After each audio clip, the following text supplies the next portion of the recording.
అందరికీ నమస్కారం. నా పేరు వెన్నమల్ల రవి.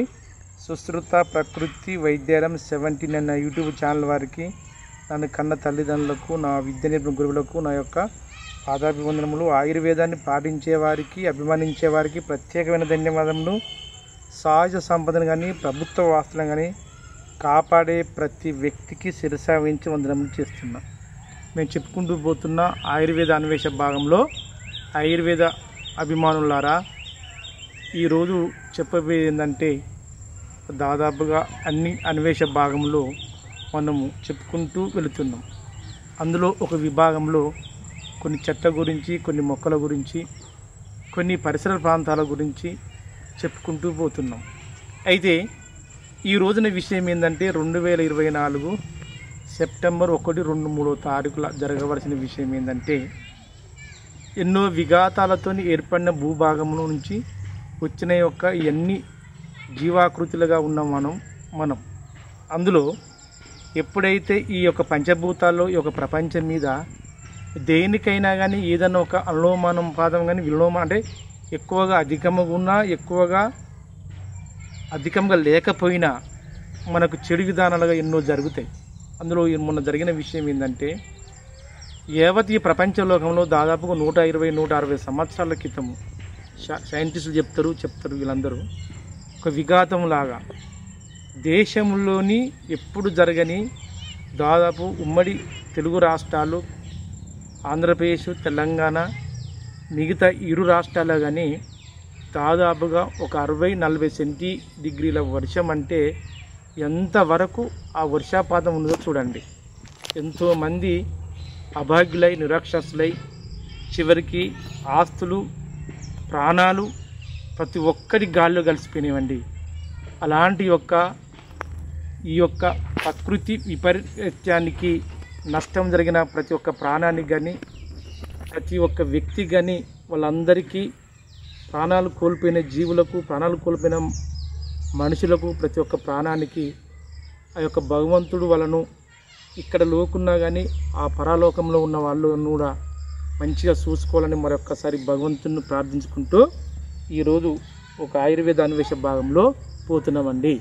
ఆయుర్వేద అభిమానులారా, అంటే ఈ ప్రకృతి ఎందుకు ప్రకోచించింది అని ఒక భాగంలో చెప్పుకుంటే, ఒక్కోసారి ప్రకృతి చేసేవలసిన విషయాలు అంటే 108 డిగ్రీలు 102 డిగ్రీలు మనకు మే నెల జూన్లో వచ్చినాయండి. ఏది ఎండ తీవ్రత 56, 58, 62 వరకు సెంటీగ్రేడ్లో వచ్చింది. మనకు అదే సాధారణ ఒక సెంటీగ్రేడ్లు 102, 103, 104, 105 వరకు కనుక మన యొక్క పారానిట్లో తీసుకుంటే, మనిషి శరీరంలో అంత జ్వరం వచ్చిందనుకోండి, ఏదో ఒకటి లోపించి ఆ శరీరం మీద మన బాహ్య ప్రపంచం లాగున మన శరీరం ఏదో అందఘాతంలో వెళ్ళిపోతుంది. కొందరికి కోమాలకి వెళ్ళిపోతారు, కొందరికి పిడిసి వస్తుంది. ఇది మన శరీర భాగంలో చూసుకుంటే, అదేవిధంగా ఒకటేసారి 65, 56 నుంచి 62 వరకు సెంటీగ్రేడ్లు వచ్చిందనుకోండి, ఎక్కడ ఉన్న వాటర్ కానీ, తేమ ఉన్న ప్రదేశం కానీ మొత్తం అడిగట్టిపోయి తేమ మొత్తం గుంజుకొని శరీరంలో భూమి ఆకర్షణ నుంచి, అంటే భూమి యొక్క పై నేల నుంచి మొదలుకుంటే ఆకాశంలోకి ఇంకిపోతుంది. అది ఎక్కడ జరుగుతుందో ఏం జరుగుతుందో తెలియదు. అంటే ఆడ వేడి ఉన్నప్పుడు ఏ విధంగా పరిస్థితులు ఉంటున్నాయి, ఒకటేసారి వేడి తగ్గింది అనుకోండి, అంటే చల్లదనం వచ్చింది అనుకోండి, మన బాడీ కూడా కంప్లీట్గా ఏమవుతుంది, చల్లది అయిపోయి ఎక్కడికక్కడి కట్టజరుచుకపోయి గడ్డ కట్టిపోయి బ్రెయిన్ కానీ, ఒక నాడులు కానీ, ఒక చేతులు కాలు చేతులు ఆడేయండి. అంటే మన శరీరం అనేది ఈ భూమి మీద ఉన్న యొక్క శీతోష్ణ స్థితిని బట్టి, అంటే భూమి యొక్క వాతావరణాన్ని బట్టి మన శరీరం కూడా ఆటోమేటిక్గా సంకోచిస్తుంది, వాకోచిస్తుంది. ఎప్పుడైతే వేసవి కాలంలో ఎక్కువ వేడి ఉందనుకోండి, మన శరీరంలో తేమ మొత్తం పోయి ఏం లాంటి పొడి లేకుండా ఎక్కడికక్కడి మనుషులు సందిగ్ధన పడిపోయి ఎంతో వ్యాధులకు గురవుతున్నారు. కానీ అదే వేడి ప్రకోపించినప్పుడు ఆ విధంగా జరుగుతుంది. కానీ తిరిగి మళ్ళీ ఏదో ఒక ప్రకృతి ప్రకోచించినప్పుడు, మొన్న జరిగిన 2వ తారీఖు 1వ తారీఖు గంగ జరిగిన విపరీతమైన వర్షానికి 1 కాదు 2 కాదు దాదాపు 18 డిగ్రీలు అంటే సెంటీగ్రేడ్లో ఒక వర్షపాతం అంటే 60 నుంచి 40, 30 వరకు అని చెప్పుకుంటూ వస్తారు. ఎంత వర్షాపాతం ఉన్నా, ఎంత వేడి ఉన్నా తట్టుకున్నా కానీ వర్షాపాతం ఉంటే ఎక్కడికక్కడి నీళ్లు మొత్తం సముద్రం నెత్తిన పడ్డదనే విధంగా కూలిపోయి ఎక్కడికక్కడికి చూడండి, ఎక్కడికక్కడికి నిరాశలై కొందరు ఇల్లు కొట్టుకపోయి, కొన్ని ప్రాణాలు కొట్టుకపోయి, కొన్ని ప్రాంతం నుంచి కొన్ని చెరువులు తెగి ఎక్కడికక్కడికి ప్రాణాలు కోల్పోయిన వాళ్ళు ఎంతోమంది ఉన్నారు. ఇదంతా దేనివల్ల జరుగుతుంది? అది నువ్వు చేయడం, నేను చేయడం జరుగుతుందా? ఇప్పుడు మీరు చూసే వ్యూవర్స్ చేయడం జరుగుతుందా? ఈ ప్రతి ఒక్కరు సమాజంలో ప్రజలు చేయడం జరుగుతుందా? ప్రకృతి చూసిర్రా, ప్రకృతిగా ఇంకా ఎప్పుడైతే మన యొక్క జనసమూహం కానీ ఈ ప్రపంచం మీద కానీ ఏదైనా ప్రకోచింప చేస్తే ఆ విధంగా అనార్థాలు జరిగే అవకాశం ఉందని మీకు చెప్పుకుంటూ పోతున్నా ఆయుర్వేదమన్నారా. మరి ఒక్కసారి ఆయుర్వేదకుంటా కొంచెం కొద్ది మాత్రంలో అంతేగాక అలా ప్రకోచింపినప్పుడు ఎన్నో అనార్థాలకు దారితీస్తుంది.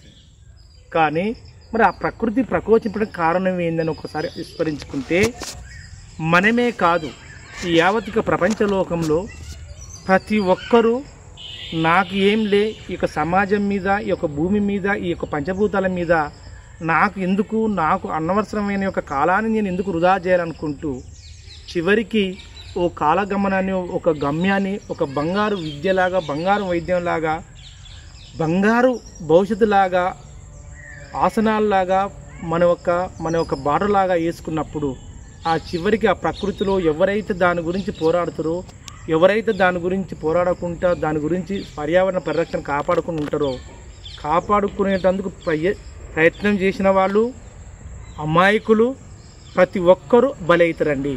అలాంటి వాటికి బలి కాకుండా ఎంతో కొంత ప్రతి ఒక్కరికి నేను మరొక్కసారి మీ అందరికీ యావత్ ప్రపంచ లోకంలో ప్రతి ఒక్కరికి శిరసావించి చెప్పేది ఒక్కటే, మన జీవిత కాలంలో కనీసం సంవత్సరానికి మన పుట్టినరోజు సందర్భంగా, పెళ్లి రోజు సందర్భంగా, ఏ సందర్భంగానైనా కనీసం సంవత్సరానికి 1 నుంచి 5 మొక్కలు పెట్టండి, చెట్లు పెట్టండి. ఎలాంటి చెట్లు పెట్టండి? క్షీరవృక్షాలు ఎంచుకోండి. మర్రి, రావి, జువ్వి, మేడి, రాయి చెట్టు, లేదా మామిడి చెట్టు, లేదా తుమ్మ చెట్టు, లేదా ఇటువంటి స్థివలక చెట్టు. ఇలాంటి గాంక మనం గాంక ప్రవేశింపన చేసిననుకో ఎంతో ఒకంత ఆ గాలిలో ఈ నీరు శాతం అనేది ఏది మన యొక్క ఆవిరి అయిన తర్వాత ఎక్కడో ఒక చెట్లు ఉండి ఆయా ప్రాంతాలలో ఎక్కడో ఒక్కడ ఎక్కడైతే అంతరించిపోతుందో, ఎక్కడైతే చెట్లు గాంక అంతరించిపోతున్నాయో అక్కడ గొప్పగా ఒకటేసారి సుడిగుండం లాగా వస్తుంది. చూడండి, గత ఒక 30 సంవత్సరాల నుంచి చూడండి, ఎప్పటికీ చెట్లు వాతావరణం ఉంటుంది, సస్యశ్యామలంగా సతత హరిత అరణ్యంలాగా ఉంటుంది. ఎప్పటికి ఏం చేస్తుంది, ఒకటే మోతాదుగా వర్షాలు వస్తాయి, ఒకటే మోతాదుగా ఎండలు వస్తాయి, ఒకటే మోతాదుగా చలికాలం వస్తుంది. కానీ చెట్లు లేక ఎడారిగా ఉండి కొన్ని చెట్లు ఉన్నప్పుడు విపరీతమైన ఎండలు వస్తాయి, విపరీతమైన వర్షాలు వస్తాయి. ఆ విపరీతంగా ఎండలు వర్షాలు వచ్చినప్పుడు ఏదో విధంగా ఆ ప్రాణుల మీద, మానవ జాతి కాకుండా ఇతర ప్రాణుల మీద ప్రతి ఒక్కటి నాశనం అయిపోతున్నాయి. మరి ఎంత కారణం ఏంది అని ఒకసారి విస్మరించుకుంటే పర్యావరణాన్ని మనం కాపాడుకోవడం. ఎక్కడైతే కనీసము జనసమూహం ఉన్న సమయంలో కొన్ని మీటర్ల వరకు, దాదాపుగా 1 కిలోమీటర్, 1 చదరపు కిలోమీటర్ ఉన్నదనుకోండి, అలా ఉండవలసిన అనేక రకాల జాతుల చెట్లు ఉండాలి. తుమ్మ చెట్లు ఉండాలి, యాప చెట్టు ఉండాలి, నేరేడు చెట్టు ఉండాలి, మర్రి చెట్టు ఉండాలి, సీతపలక చెట్టు ఉండాలి, కలేపాకు చెట్లు ఉండాలి, వేప చెట్టు అన్న ఉండాలి. అలాంటి ఒక 10 జాతుల చెట్లన్నీ ఉండాలి. కానీ కొన్ని ప్రాంతాలు వెళుతుంటే కొన్ని చదరపు మీటర్ల వరకు కాదండి, కొన్ని వందల వేల చదరపు మీటర్ల వరకు కూడా అలాంటి భూములు లేవు, అలాంటి చెట్లు లేవు.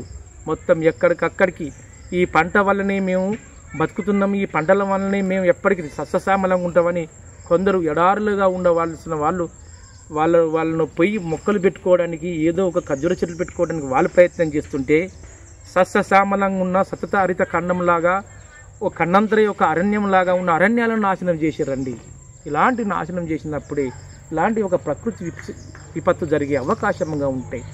ఇలాంటి కాకుండా కనీసం మన చుట్టూ ఒక ప్రదేశంలో ఉన్న చెట్ల వరకన్నా, కనీసం మన ఇంటి స్థలాలన్నా, కనీసం మన యొక్క చిలక స్థలాలైనా, లేక ప్రభుత్వ వాస్తులలో, ప్రభుత్వ యొక్క బంజారా భూములలో ఉండవలసి కన్నా కనీసం ఉపయోగపడే ఒక చెట్లు పెట్టండి.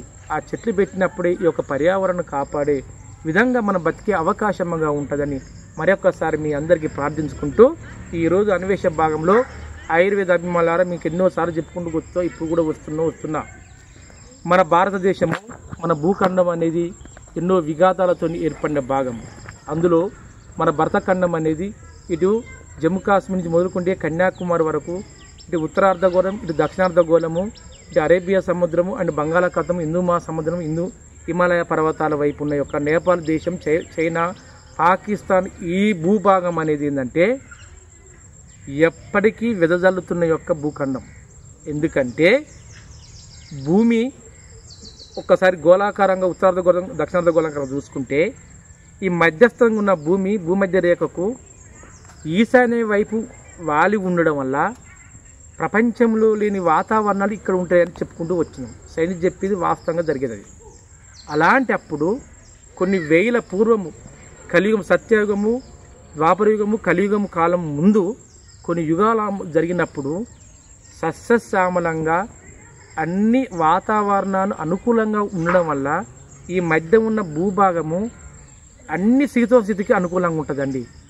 అందుకు మనం ఇప్పుడైనా నేను చెప్పేది ఏంటంటే ప్రతి ఒక్కరూ ఎంతో సైన్స్ అభివృద్ధి చెంది అమెరికా, ఎంతో టెక్నాలజీ అభివృద్ధి చెంది జపాను, ఎంతో విధాలు కొంచెం అభివృద్ధి చెంది చైనా. అప్పటికిప్పటికీ దాదాపుగా 2023, 2024, 2022, 2023కు అకాడమిక్ ఇయర్ చూసుకున్నా, 2023, 2024 అకాడమిక్ ఇయర్ చూసుకుంటే ఎంతవరకు చూసిందండి. సైన్స్తోని ప్రతిదీ కూడా ఒక మిషనరీ రూపకంగా ప్రతిదీ కూడా గొప్పగా చెప్పుకోదగ్గ అభివృద్ధి చెందిన దేశం అమెరికా. అక్కడ 20 నుంచి 25% ఆయుర్వేదాన్ని నమ్ముతున్నారు. ఆయుర్వేదాన్ని తన శరీరం మీద, ప్రజల మీద, ప్రాణాల మీద ప్రవేశపెడుతున్నారు. అది ఎప్పటి వరకు 2023, 2024 వరకు, అదే 2022, 2023 వరకు, అదే 2023, 2024కు అదే అమెరికా 20 నుంచి 27 వరకు అంటే 2% పెరిగింది. ఏది ఆయుర్వేదం అలవర్చుకోవడం. అదే చైనా 10 నుంచి 15 పెరిగింది. మరియు 2020 నుంచి 23 వరకు 10 నుంచి 15, అదే 2023 నుంచి 2024 వరకు 17 వరకు పెరిగింది. ఇది చైనా. జపాన్ ఎంతవరకు పెరిగింది? 7 నుంచి 9 వరకు, 7 నుంచి 11 వరకు పెరిగింది. మన యొక్క ఇండియా, మన భారతదేశం ఎంతవరకు పెరిగింది తెలుసా అండి? కనీసం 2 నుంచి 5 వరకు ఉన్నది 2023 వరకు. అదే 23, 24 వరకు అదే 2 నుంచి 5 వరకు ఉన్నది. కారణం అన్ని సస్యశ్యామలం ఉన్న సంపద గల ఉన్న భారతదేశం. ఎవరు తెల్లధరలు వచ్చారు, మన దేశం మీద ఎంతోమంది ఇది దోచుకున్నారు అనిపోతుంది. ఏం లేదండి, ఇప్పటికీ సర్వస్వం ఉన్నది. మన భారతదేశంలో ఉండవలసిన సహజ సంపద కానీ, ఈ ఒక అడవి సంపద కానీ, ఈ ఒక చెట్టు సంపద కానీ, ఈ ఒక మొక్క సంపద కానీ ప్రతిదీ కూడా దాదాపుగా 150 కోట్ల జనాభాతో పాటు ఇంకా 1000 కోట్ల జనాభాను సాది తన ఒడిలో నింపుకొని బతికించే శక్తివంతమనేది మన నేల. కారణం ఏంటంటే నేను చెప్పిన ఇంతకుముందు శీతోష్ణ స్థితి ఈశాన్యం వైపు వాలి ఉండడం వల్ల, అనేక విధాలుగా ఉండవలసిన వాతావరణం ఉండడం వల్ల మన శరీరం మీద ఎలాంటి ఒక వ్యాధులు ఉన్నా దేనున్నా కానీ కొన్ని రోజుల వరకు, కొన్ని సమయాల వరకు మన శీతోష్ణ స్థితి మన శరీరాన్ని తన శరీరం మార్చుకున్నట్టు, తన భూమి కూడా మార్చుకున్నట్టుగా మన స్థితిగతులను కూడా మార్చే విధానం మన యొక్క శీతోష్ణ స్థితి. అందుకు మన భారతవాణి గొప్పది. అందుకు ఈ భారతవానికి ఎంతోమంది అభాగ్యులతోని, బానిస సంఖ్యలతోని విముక్తి సాధించిన గొప్ప గొప్ప దేశ నాయకులకు, దేశభక్తి నాయకులకు, గొప్ప గొప్ప రాజులకు, చక్రవర్తులకు, మహాచక్రవర్తులకు, ఈ దేశం కొరకు, ఈ భూమి కొరకు, ఈ యొక్క పోరాటం కొరకు, ఈ యొక్క భుక్తి కొరకు, సైన్స్ అనే ఒక విశాలమైన యొక్క హృదయాలకు అందరికీ అంకిత భావంతో శ్రమకూర్చాలని శాస్త్రవేత్తలకు ప్రతి ఒక్కరికి శిరసావించి వందనం చెప్పుకుంటూ పోతున్న ఆయుర్వేద ఈరోజు ఒక భాగం ఏంటంటే, ఎక్కడైతే సాధారణ చెట్లను కానీ, సాధారణ మొక్కలను కానీ మన శరీరం మీద కనుక ప్రవేశించపెట్టుకుంటే మన దేశంలో ఎంతో విధాలుగా ఏమి మోసం చేయకుండా, ఏమి కష్టం చేయకుండా, నీవు కొద్ది మాత్రం కష్టం చేసుకుంటే కొన్ని 100 సంవత్సరాల వరకు, కొన్ని 10 సంవత్సరాలు బతుకుతారండి. చిన్న ఎగ్జాంపుల్ చెప్తారండి ఆయుర్వేద అభిమానులారా. కొందరు మతతత్వ కొందరు ఉంటారు ప్రముఖులు, వాళ్ళు కూడా గొప్పవాళ్ళే. వాళ్ళు కొందరు దేశం మీద ప్రీతి అంటే దేశం కొరకు పోరాడి దేశం కొరకు కొంచెం చెప్పుకునే వాళ్ళు కొందరు ఉంటారు. ఎవ్వరు ఏం చేయరు, వాళ్ళకి ఏం సాయం చేయరు. ఎవరికో ఆటంకం కలిగినప్పుడు వాళ్ళని ఏం చేస్తారంటే ఎంతో కొంత వాళ్ళ దగ్గరికి వెళ్ళి చేజాపుకుంటారు. వాళ్ళు ఏం చేయరండి, ఏదో ఒక దేవస్థానం దగ్గరికో, ఏదో చర్చి దగ్గరికో, ఏదో ఒక మత సంబంధించిన ప్రవర్తన దగ్గరికి వెళ్ళో, లేక ఏదో ఒక వాతావరణం దగ్గరికి వెళ్ళో కొద్ది కాలం కాలక్షేపణ చేస్తారు. అదేవిధంగా ఆ పనికుంటూ వెళ్ళిపోతుంటారు. మరి వాళ్ళు అక్కడ కష్టించి ఇతరుల యొక్క సొమ్మును దాచుకుంటారా? ఈ సమాజంలో ఈ యొక్క ప్రకృతి మీద ఉన్న ఒక సంపదను, చెట్టను కానీ ఖనిజాలను దోచుకొని వాళ్ళు దోచుకుంటారా? ఏం చేస్తున్నారు? కొద్ది కాలం వరకు ప్రయోజనంలాగా చేసి ఒక ముందు భవిష్యత్ తరాలకు, ఈ భావితరాలకు ఇది ఒక పద్ధతి నేర్పాలని చేస్తున్నారు. మరి వాళ్ళు బతకడం లేదా? అటు ఎంతమంది ఉంటారు? సాధ్యానందం అనుకుంటారు. కానీ కొందరు ఎంతోమంది స్వార్థం ఉపయోగించుకొని స్వార్థం కొరకు ఈ భూమిలో ఉన్న సంపదను, ఈ సమాజంలో సంపదను తన వైపు లాపుకొని ఎంతోమందిని అభాగ్యులు చేసి వాళ్ళే ఒక పర్వతంలాగా పెరుగుతూ ఉంటారు. ఎక్కడి పర్వతంలాగా పెరుగుతారండి? చివరికి ఎంతవరకు సంపాదించినా ఏం చేసినా చివరికి ఒరిగేది చివరికి నశించేది ఈ భూమి మీదనే. ఈ భూమి కూడా ఎప్పటికి కూడా చూస్తుంటే ఎంతవరకు మోసం చేస్తారు, ఈ పాపం ఎప్పుడు పండుతుందని. అలాంటి పాపాలు చేయకుండా కొద్ది మాత్రమన్నా మనం కాపాడుకోవడానికి వెళ్ళాలని మరొకసారి మిమ్మల్ని వేడుకుంటూ, ఈరోజు మేము చెప్పబోయేది ఒకటి ఏంటంటే, ఆయుర్వేద అభిమానులారా, ఈ యావత్ ప్రపంచలోకంలో కనీసం ప్రతి మనిషి ప్రతిది కూడా ఎప్పుడైతే కొన్ని చెట్లను కానీ కొన్ని మొక్కలు కనుక మనం దూరం చేసినామో మన శరీరం మీద అనేక విధములుగా అనేక రకాలుగా వచ్చే వ్యాధులు వచ్చే ఆలోచనలు ఉన్నాయి. అందులో తలకు సంబంధించిన వ్యాధులు కనుక వచ్చిందనుకోండి చాలా విధాలుగా ఇబ్బందులు పడే అవకాశం ఉంటుంది. కనుక ఆ వచ్చే వ్యాధులు ఎలా వస్తాయి, ఆ తలకు సంబంధించిన వ్యాధులను ఎలా దూరం చేయాలో ఒక విభాగంలో చెప్పుకుంటూ పోతుంటే, ఇది దాదాపుగా ఈ అందరూ చూడవలసిన ఒక చెట్టు. దీని ఏమంటారు? సీతాఫలం చెట్టు అంటారు. దీనే సీతాఫలం చెట్టు అంటారు. దీని సీతాఫలక చెట్టు కూడా ముతక భాషలో అంటారు. మీ యొక్క తెలంగాణ మా యొక్క వాడక భాషలో దీనికి చిన్న చూడండి కాయలు ఉంటాయి. ఎప్పుడైతే సెప్టెంబర్ నెల దాదాపుగా చూడండి, శ్రావణ మాసం అయిపోయిన తర్వాత ఇంకా వచ్చే మాసం నుంచి శ్రవణ మాసము ఎండింగ్ నుంచి దీని యొక్క వర్షాధారానికి, ఈ వర్షానికి ఒక ఇగురులాగా వచ్చి ఒక పూతలాగా వచ్చి ఆ మొగ్గల నుంచి వచ్చే పిందె ఈ సీతాఫలక పిందె, ఈ సీతాఫలకాయ. దీనే ఎనెన్నియా సుమంగాల చూసినామా? ఎనెన్నియా మోసగా అనే ఒక శాస్త్రీయ నామం దీని. అంతేకాకుండా దీన్ని సీతాఫలం అంటారు. షుగర్ యాపిల్, రెడ్ యాపిల్ చెట్టు కూడా అంటారట. దీన్ని షుగర్ రెడ్ యాపిల్ చెట్టు కూడా అంటారట. ఎప్పుడైతే ఈ చెట్టును కాక మనం కాక ఎప్పుడైనా కానీ ఈ చెట్టును ఎంతోమంది దీని గురించి చెప్పుకుంటూ పోదంటే, ఆయుర్వేద అభిమానులారా, ఈ చెట్టుని ఎప్పుడు దూరం చేసిర్రో మన యొక్క జీవన స్థితిగతులు దూరమైనాయండి. చూడండి ఎంత వాసన వస్తూ ఉంటుంది, దీనికి ఎంత శక్తి వస్తుంది ఎంత అంటే, ఈరోజు సీతాఫలక చెట్టు ఎనోనియా సొమాసగా అనే ఒక శాస్త్రీయ నామం చెట్టు. దీన్ని సీతాఫలం చెట్టు అంటారు. అంతేకాకుండా దీన్ని షుగర్ రెడ్ యాపిల్ చెట్టు కూడా అంటారట. అంతేనా? అంతేకాకుండా దాని షుగర్ రెడ్ యాపిల్ చెట్టుతో పాటు ఈ చెట్టులో ఉండవలసిన విషయం ఏంటంటే, గత ఒక 40-50 సంవత్సరాల చరిత్ర ఒకసారి వెనక చూసుకుంటే ఆయుర్వేద అభిమానులారా, అందరూ పోడు వ్యవసాయంతో చేసిన వాళ్ళే. అంటే స్థల మార్పిడి. ఎందుకు? అందరూ మానవ జాతి ఒకటే. ఎప్పుడైతే వ్యవసాయ రంగంలో దిగిన తర్వాత అప్పుడు విశాలమైన యొక్క చెట్టు, విశాలమైన యొక్క అడవి సంపద, విశాలమైన భూమి, సాధ్యమైనందుకు కొద్ది మీటర్ల వరకు, కొన్ని ఎకరాల వరకు, కొన్ని గుంటల వరకు నరుక్కునేది. అక్కడ వ్యవసాయం చేసేది. దాని చుట్టూ కొన్ని చెట్లు గిట్లో జల్లేది. తనకు కావాల్సిన ఒక పంటను వేసుకొని తినేది. ఆ విధంగా వ్యవసాయం అనేది ప్రారంభమైంది. అందుకే ప్రాచీన కాలం నుంచి కానీ ఆది కాలం నుంచి కానీ ఈ మధ్యన ఉన్న యొక్క మన భరతఖండం మీద ఎక్కువ వ్యవసాయమిక దేశమే మనం మొదటి నుంచి. అయితే ప్రతిదీ చెప్పేందంటే ఈ మొక్క గురించి, వ్యవసాయ రంగానికి మొక్కకు అనుసంధానంగా ఉందండి. ఎప్పుడైతే ఈ ప్రపంచాన్ని అందరినీ నాశనం చేసేవారని అంటే కొందరు చెప్పరు సైంటిస్టులు, ఉగ్రవాదులు, కొందరు దేశద్రోహులు అని చెప్తారు. కానీ వాస్తవం అది కూడా. ఇందులో ఒక రైతాంగాన్ని, అమాయక రైతాంగం అంటే ఏమి తెలియని రైతులను కొంచెం చదువు వచ్చి సైంటిస్టులని ఏదో గొప్ప వాళ్ళని ఈ రైతాంగాన్ని సైడ్ ట్రాక్ పెట్టించారు. అంటే పక్కదారి పట్టించారండి. ఎప్పుడైతే రైతాంగాన్ని పక్కదారి పట్టించిర్రో ప్రపంచంలో అన్ని విపరీతమైన సమస్యలు వచ్చినాయి. ఎలానంటే ఉదయం లేచి రైతు ఏం చేసేదంటే తనకున్న కుటుంబ సమేతంగా ఉన్న పిల్లలు కానీ తమ భార్యాభర్తలు కానీ అందరూ కలిసి వెళ్ళి అడవికి వెళ్ళి ఎంతో కొంత శ్రమించి ఆ శ్రమించిన కట్టెలను తీసుకొచ్చి ఇంటి మీదనే కట్టెలుగా వేసుకొని దాన్ని తీసుకొచ్చి ఏం చేసేది వేసుకొని ఆ ఎరువు భూమి మీద ఆ నేల మీద కొద్ది కాలం మక్కి దాన్ని వచ్చిన కర్బన పదార్థాలతోని ఆ వచ్చే మొలకెత్తిన మొక్కలతోని ఆయా పంటలు వేసుకున్నప్పుడు ఆ పంటలు ఆరోగ్యంగా ఉండేవి. అది రైతాంగం చేసే పద్ధతి. అదే రైతాంగాన్ని ఏం చేశారు, కొద్దిగా రాసాయనిక మందులన్నీ కొన్ని ఎరువులన్నీ అది చేసి ఆ చేసే కష్టాన్ని మతిమరిపించి వేరే వేయడం వల్ల ప్రతి ఒక్క చెట్టును నాశనం చేయడం స్టార్ట్ అయింది.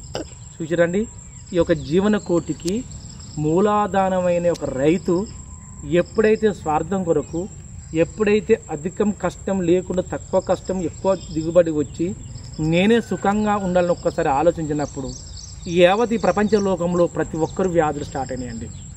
అసలు అక్కడ వలసిన విషయం ఎప్పుడు మరి ఇది తన యొక్క విద్యాంశం నుంచో విద్యారంగం నుంచో లేక సరే అనుబంధం రంగంతోనో కొంచెంగా మంచిగా భావించి సైంటిఫిక్ ఎరువులు కానీ రసాయన మందులు కనుక తయారైనప్పుడు ఇలాంటి ఒక మొక్కలను దూరం చేసినప్పుడు ఆ విధంగా మన మీద చెడుగా ప్రభావితం చెంది చివరికి వ్యాధుల మీదకి గురై చివరికి కొన్ని కుటుంబాలు కొన్ని ప్రపంచాలు కొంచెం ప్రాంతమే నాశనం అయిపోతున్నాయి.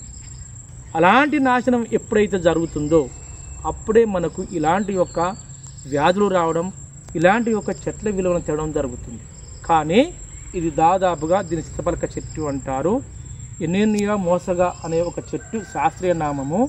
దీన్నే షుగర్ యాపిల్, రెడ్ యాపిల్ చెట్టు అంటారు. దీనికి రైతుకు ఉన్న అనుసంధానం ఏంది ఒక విధంగా చెప్పుకుంటే, ప్రతి చేనుకు ప్రతి పంటకు మొదటిసారి ఏం చేశారంటే రైతు తన ఇంట్లో ఉన్న గృహంలో ఉన్న యొక్క ధాన్యమును వాటికి పురుగు పట్టకుండా వాటికి ఏం చేయకుండా ఈ సీతపలక ఆకులు కొన్ని వేసి నిల్వ చేసుకోవడానికి. ఎలా నిల్వ చేసుకునే అనేది అప్పుడు గోనె సంచులు ఉండేది, లేదంటే ముత్క సంబంధించిన ముత్కై మన యొక్క దుప్పట్లాగా ఉండేది, లేక కింద భూమి మీద పోసేది, నేల మీద పోసి దాని మీద దగ్గరికి వేసి ఈ సీతపలక ఆకులు ఇట్ట ఈ విధంగా ఇడుచుకొని వాటి మీద ఇట్ట వేసి వేరే ఒక ఎరువులాగా ఆకులు ఒక చెట్ల యొక్క బెరడాలు లేక పత్రములు వేసి మీద ఒక పూతలాగా చేసేది. అటు వడ్లకు చేసేది, ఏ ధాన్యం పండితే ఆ ధాన్యానికి చేసేది. ఆటోమేటిక్గా కొద్ది కాలం తర్వాత ఆ ధాన్యాన్ని కాక ఈ ఆకులు పత్రములు వేసిన తర్వాత ఈ సూర్యుని యొక్క వేడికి ఈ భూమి యొక్క నిమ్ముకు అప్పుడు ఏముండేదండి, మ్యాక్సిమం స్లాపులు ఉండకపోయేది, పెంకటీలు ఉండకపోయేది, రేకులు ఉండకపోయేది, ఓన్లీ పూరిల్లే అంటే చెట్ల యొక్క పత్రములతోని వాసాలతోని ఏర్పడిన ఒక చెట్లు ఉండేది. ఆ చెట్లు వేసుకున్న యొక్క గుడిసెల్లాగా వేసుకుని ఆ గుడిసెలు ఇది వేసుకున్నాక ఆ యొక్క నిమ్ముకు ఇది తీసుకున్నాక అందులో ఇంచి ఏ పంట తీసుకున్నా సజ్జలు కానీ జొన్నలు కానీ వడ్లు కానీ ప్రతి పంట ఏది తీసుకున్నా కానీ దాన్ని దంచుకొని తింటే అదొక అమృతమే. ఆహారం తీసుకున్న వాళ్ళు తిన్నవాళ్ళు అమృతంలాగా బతికేవాళ్ళు. దాదాపుగా 150, 200 సంవత్సరాలు, 110 సంవత్సరాలు, 100 సంవత్సరాలు మినిమం బతికేవారు.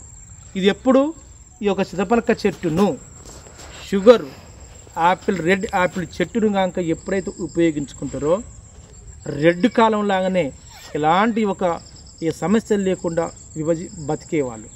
ఎప్పుడైతే ఈ చెట్టును దూరం చేసిర్రో మనం ఈ చెట్టు కనుక ఆగమై ఎన్నో శాఖలుగా విభజించిపోతున్నాయో మనం కూడా అంత శాఖలుగా విభజించిపోయి చివరికి అంధకారంలో పడే అవకాశంగా ఉంటుంది. ఎందుకంటే ఆయుర్వేద వల్ల మంచిగా చెప్తే వినండి, ఎవరికైతే తల సమస్యలు కానీ మన యొక్క కిడ్నీ సమస్యలు కానీ చివరికి మత్తు పానీయాలకు బాగా అర్హతముగా నిత్యం మత్తు పానీయాల మీద నిలబడి ఉంటారు వాళ్ళకు కానీ ఈ చెప్పే ఈ రోజు సీతపలక చెట్టు. అంతేకాకుండా ఈ సీతపలక చెట్టుతో ఒక అమోఘమైన యోగ్యం ఉన్నది. ఎవరికైతే తన యొక్క ధాన్యం పంటకు ఏది ఒడిగట్టుకొని వడ్లను కాక మొలకొచ్చిన దాకా ఒక మండెలాగా కట్టుకొని ఆ మండె మొలకొచ్చే వాడికి నీరు చల్లి వీటిని కాక పూజించుకొని పోతుంటే కనీసం ఈ వాసన బారిన గింజలతో పంట వచ్చి తింటేనే అంత అమూల్యమైన అంత ఔషధం మందు ఉండదు.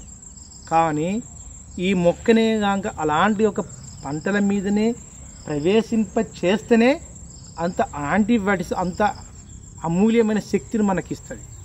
కానీ ఈ మొక్కనే కాక మన మీద కాక ప్రవేశిస్తే నీకు ఎలాంటి సమస్యన పటాపంచలు చేస్తుంది. ఈరోజు చెప్పేది ఏంటంటే ఆయుర్వేదంలారా, ప్రతి ఒక్కరి కోరిక మేరకే నేను చెప్పేది. ప్రేక్షక దేవుళ్ళు ఎప్పుడైతే నాకు ఫోన్ కాల్ చేస్తున్నారో, నన్ను ఎప్పుడైతే కోరుతున్నారో, కోరే ప్రతి ఒక్కరికి ప్రేక్షక దేవుళ్ళకు మరి ఒక్కసారి వందనం చేస్తూ, మా నాన్నగారు దాదాపుగా ఉదయం లేచినప్పటి నుంచి మొదలుకుంటే నిద్రపోయినంత వరకు ఎప్పటికీ తాగుతారండి. అలాంటి వాళ్ళకి ఏం చేయాలి అని ఫోన్ కాల్ చేశారు.